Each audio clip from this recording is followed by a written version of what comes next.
пайғамбарымыз саллаллаху алейхи вассаламнан мынандай бір керемет сөз бар. Қателесуім мүмкін, орындарын ауыстырып. Мәселе мағына мынандай. Сүю үшін сүйілу керек деп жатыр. Болмаса сүйілу үшін сүю керек та мағынасы болуы мүмкін. Кішкене арабшадан шатыстыруымыз мүмкін, бірақ мағынасы осындай. Я сүйікті болғың келсе, онда сүйе білу керексің. Бұл ерлі зайыптылардың арасындағы ең үлкен нәрсе екен ғой. Бұны пайғамбар өмірінде көрсетіп жатыр асылында. Сен бәленше түгеншеге үйлен деді. Мені зорлап анаған берді. Болмаса қалай айтайын, ана әйелдің жағдайы бар.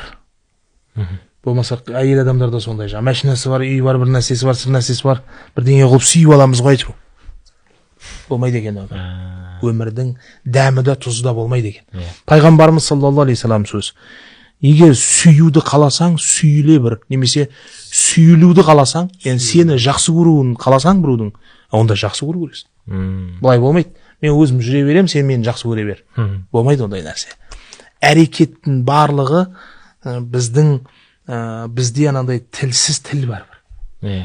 Қарым-қатынаста, тіпті кішкентай баланың өзі, сен оған мархаматпен қарым-қатынас жасап жатсың ба, мәнфаатпен қарым-қатынас жасап жатсың ба, соны біліп тұрады бала. Сенің қарым-қатынасыңнан, ол сенің айтып жатқаныңды тыңдап жатқан жоқ, ол сенен тілсіз бір тілмен қарым-қатынас жасап жатыр.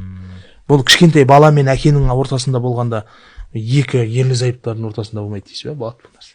Сезіледі бұл нәрсе. Сүйе алмасаңыз, сүйілмейсіз. Сүйікті болмайсыз. Ойламаңыз, мен бұны сүймеймін, бірақ мен бүйтіп жүре беремін, ол мені сүйе береді деген сияқты нәрсе мүлде болмайды екен.